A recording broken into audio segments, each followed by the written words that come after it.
Les États-Unis vont-ils fournir des F-16 à l'Ukraine? Non.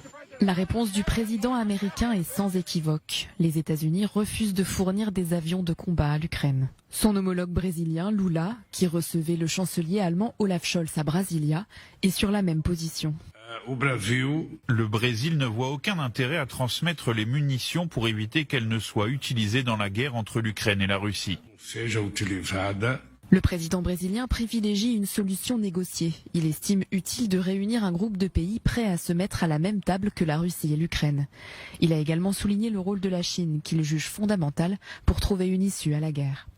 L'enjeu semble néanmoins diviser les grandes puissances, notamment en Europe. Alors que Berlin a également rejeté l'idée d'envoyer des avions de combat, le président français, quant à lui, est plus prudent. Par définition, rien n'est exclu que nous apprécions toujours les choses au vu de 3 critères.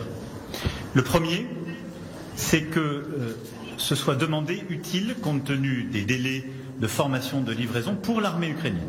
Et c'est pourquoi j'ai, la semaine dernière encore, parlé pendant plus d'1 heure et demie avec le président Zelensky.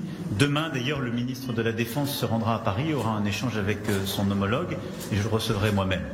Et donc c'est en fonction des demandes qui sont formulées, mais pas en fonction des bruits qui courent. Avant toute décision, Emmanuel Macron a également précisé que les livraisons ne devront pas toucher le sol russe, mais bien viser à aider à l'effort de résistance et de protection du sol ukrainien.